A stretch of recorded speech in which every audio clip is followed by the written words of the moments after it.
الحمد لله والصلاة والسلام على رسول الله محمد وعلى آله وصحبه ومن والاه أما بعد. ګران ورونو، موږ د حج هغه مسایل ان شاء الله بیانو. موږ چې د کعبې مشرفې د بنا هغه قصه شروع کړې وه او دې ځای ته رسېدلي وو چې ابراهیم علیه السلام ته د الله د طرف نه امر وشو چې تاسو ته او ستا زوی اسماعیل علیه السلام تاسو چې د الله کور بیت الله هغه آبادي وکړي، د هغې بنیاد کېدی. شام نه راځي ابراهیم علیه السلام، اسماعیل علیه السلام هم ځوان شوی دی، نو راشي مکې ته دې دپاره چې د الله کور آباد کړي. نو ابراهیم علیه السلام چې دی د کعبې هغه بنیاد چې دی کېدي. الله رب العزت فرمای وَإِذْ يَرْفَعُ إِبْرَاهِيمُ الْقَوَاعِدَ مِنَ الْبَيْتِ وَإِسْمَاعِيلُ رَبَّنَا تَقَبَّلْ مِنَّا إِنَّكَ أَنْتَ السَّمِيعُ الْعَلِيمُ. هغوی به چې دی د کعبې دا بنیاد یې ښوده، دا کاڼي به یې چې دی وښوده، دا دعا به یې کوله ربنا تقبل منا إنك أنت السميع العليم. یا الله ته مونږ نه دا عمل قبول کړي، ته چې دی اورېدونکی او ته چې دی په هر شي باندې پوهې. ګران ورونو، د الله پیغمبر دی، د الله نبی دی، جلیل القدر نبی دی.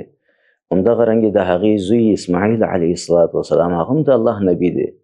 دواړه انبیا دي او دا عظیم کار کوي، د الله دا کور آبادوي.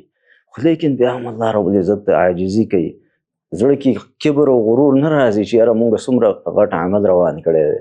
دا دعا کوي چې ربنا تقبل منا انك انت السميع العليم. یا الله ته مونږ نه دا قبول کړي، یا الله ته مونږ نه قبول کړي.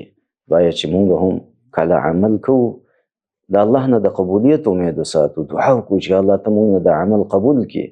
دومره یو عظیم عمل الله رب العزت هغه چې الله ته دعا کوي، عاجزي کوي چې تقبل منا، یا الله ته مونږ نه دا قبول کړه انك انت السميع العليم. ابراهیم علیه السلام هغه چې د بنیاد ایږدي، دیوالونه ایږدي. اسماعیل علیه السلام ورته چې د خښتې ورکوي، کاڼي ورکوي، دې دپاره چې دا کعبه آباده کړي. ابراهیم علیه السلام د دې کعبې بنیاد کېښودو. ګران ورونو، کله چې ابراهیم علیه السلام دا کعبې بنیاد کېښودو، نو په دغه وخت کې د یو خښتې ځای پاتې و چې هغلته یو خښته کېږي. نو خپل زوی ته اسماعیل ته وایي چې ته ورشه لاړ شه، یو کاڼی راوړه، یو خښته راوړه چې په دغه ځای کې کېږدو. هغه چې دی وځي دې دپاره چې یو کاڼی راوړي، د هغې نه مخکې الله رب العزت ورته د جنت نه یو کاڼی راولېږي د هغه ځای د ډکون دپاره، هغلته چې دی هغه کاڼی کېښودی شي. اسماعیل علیه السلام چې راشي نو هغه وګوري چې دا کاڼی د کوم ځای نه رالو. ابراهیم علیه السلام ورته وفرمایل چې دا د الله د طرف نه چې دی دا کاڼی رالو. نو دا حجر اسود هغه ځای کوم ځای چې خالي ځای پاتې و، د جنت نه الله رب العزت ورته یو کاڼی ورکړي او په هغه ځای کې چې دی کېښودی شي. عزتمند ورونو، زه هغه غواړم چې تاسو ته هغه نقشه وړاندې کړم چې ابراهیم علیه السلام په کومه طریقه باندې د کعبې هغه بنیاد ایښی و. عزتمند ورونو، کعبه چې دی په هغه وخت کې دغه شکل کې نه وه، په دې کوم شکل کې چې اوس مونږ تاسو ته دا ښکاري. عزتمند ورونو، یعنی دغه کعبه چې کومه ده او دغه ځای کې دا حتیم دا ګول ځای چې ښکاري، الله حج او عمره په نصیب که چې کله هلته لاړئ نو هلته دا یو خالي ځای ښکاري. دغسې هغې نه یو دیوال تاو کړی، وړوکی غوندې دیوال، د سړي سینې ته رسېږي، دومره دیوال دی. دې ته ویلی شي حتیم. اسماعیل علیه السلام چې کومه کعبه آباده کړې وه، هغې کې دغه حتیم چې دی شامل و. یعنی دا ټول هم دغه شانتې یوه کوټه وه. او هغه قصه زه بیا تاسو ته بیانوم چې دا حتیم بیا څنګه دا د نبی صلی الله علیه وسلم په دور کې بیا په دې طریقه باندې جوړ شوی دی. اول په دې طریقه باندې نه و. ابراهیم علیه السلام په وخت کې دا حتیم چې دی دا ګول ځای په دې کعبه کې شامل و.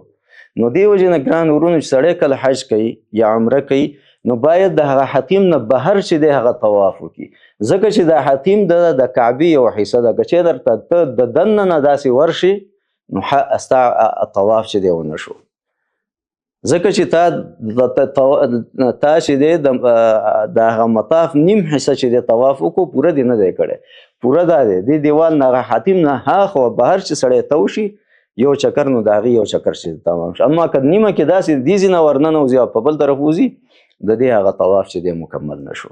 نو مقصد او غرض مې دا دی اوس تاسو ته دا بیانوم چې د ابراهیم علیه السلام په دور کې دا کعبه څنګه جوړه وه، هغه دغه شانتي دغه حاتم چې دی دا ورسره شامل و. عزتمند ورونو حاتم ورسره شامل و.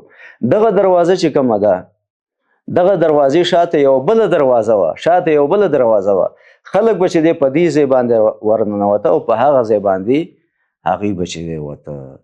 همدغه رنګې دغه مقام ابراهیم چې کوم دی دا چې دی د دې دیوال سره د کعبې د دیوال سره لګېدلی و.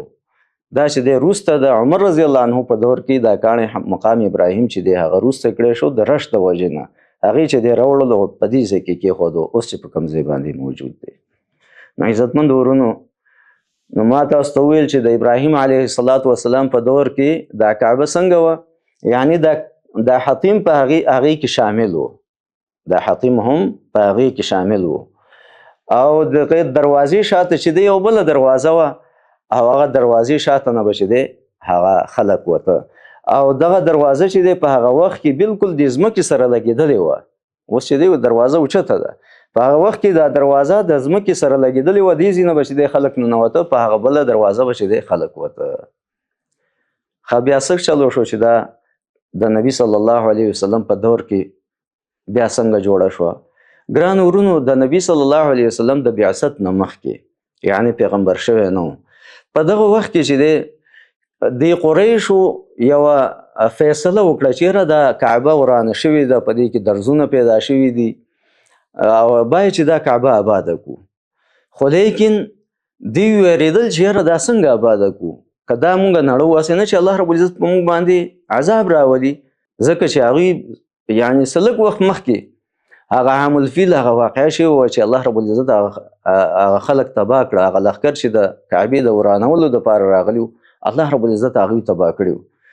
نو هغوی سره دا ویره وه چې یاره دا څنګه مونږ کولی شو چې دا کعبه مونږ ونړوو او دوباره یې چې دی آباده کړو. په دې کې عزتمند ورونو به هر حال مختصر ده چې هغوی په دې باندې اتفاق راغلو چې مونږ به دا نړو او دوباره به چې دی دا آبادو. نو هغوی چې دی دا کعبه ونړوله. اسماعیل علیه السلام په لاس باندې چې کومه کعبه جوړه شوې وه د هغې په نقشې باندې چې کومه جوړه شوې وه هغې چې دی ونړوله. هغې چې کله ونړوله نو دوباره چې دی هغوی خپلو کې بیا دا مشوره وکړه چې یاره تاسو به دلته د کعبې په آبادولو باندې صرف هغه مال چې دی شریکوئ، هغه مال به تاسو راوړئ چې کوم حلال مال وي، حلال د سود نه وي، د نور چې دی د ظلم پیسې نه وي، حلال رزق به چې دی تاسو حلالې پیسې به راوړئ، په هغې به چې دی دا کعبه مونږ جوړوو. هغې چې پیسې راټولې کړې په هغې باندې چې دی سامان واغستو نو کعبه چې آبادوله نو هغې هغه خرچه چې دی ختمه شوه، یعنې د هغې سره دومره خرچه وه چې دې ځای پورې هغوی دا کعبه آباده کړه، دې نه وروسته یې چې دی نه شو آبادولی، دا دومره غټه قبیله هغوی دا نه شو کولی چې دا یو قبیله آباده کړي، هغې چې د دې دپاره خرچه پیدا کړي. نو هغې د مجبورۍ نه بیا څه وکړه، هغوی دا وکړه چې دغه ځای پورې دا کم ځای پورې چې آبادي کړې وه دغه ځای پورې آبادي وکړه، د بل ځای ته چې دی هسې نښه وکړه، لکه دا دیوال چې اوس نن صفا ولاړ دی حاتم، دغسې یو دیوال یې جوړ کړه، یو نښه یې جوړه کړه چې دا د کعبې حصه ده، مطلب چې خلک پوه شي چې دا د کعبې حصه ده. باقي هم دغه ځای باندې آبادي پرېښوده، څومره آبادي چې کړې وه هغه آبادي په هغې باندې اکتفا وکړه. او دغه دروازه چې دی بل نور دومره خرچه ورسره ونه شي بله دروازه هم جوړه کړي، نو هغې دغه یوه دروازه وه، دغه دروازه چې دی بیا پرېښوده. نو بیا هغوی دا مشوره وکړه چې یاره مخکې خو به دې ځای باندې خلک ورننوته، په هغه بل طرف به وته، اوس چې دی نو هغه نشي کولی څوک چې ننوځي بل طرف باندې وځي، نو اوس د دې دروازې څه فایده نشته دی. نو هغوی دا وویل چې دا دروازه اوس اوچته وو، نو هغې بیا دا دروازه چې دی د خپل ځای نه اوچته کړه، لکه نن سبا هم چې دی هغه دروازه اوچته ده، هغه چې دی د دې ځای نه اوچته کړه او دغه یوه دروازه یې پرېښودله. نو عزتمند ورونو بیا په دغه وخت کې عزتمند ورونو دوی چې کله د حجر اسود چې دی په دې خپل ځای کې چې کله ایښودو په دې کې چې دی د هغې اختلاف پیدا شو چې د حجر اسود به څنګه ایږدو. نو هر یو قبیلې دا غوښته چې دا شرف ماته حاصل شي. نو په دې کې خپل منځ کې هغوی چې دی شور جوړ شو، قابو چې هغوی خپل منځ کې جنګ وکړي. آخر د هغې په دې باندې اتفاق راغلو چې یاره د کعبې په دې دروازه کې چې څوک راننوځي هغه به زموږ په منځ کې فیصله کوي.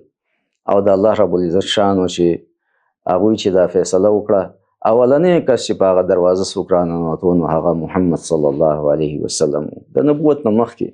نو محمد صلی الله علیه وسلم بیا ډېر د حکمت نه کار واخیستو. هغه راولګېدو، هغې دې خلکو ته وویل چې تاسو یو څادر راوړئ.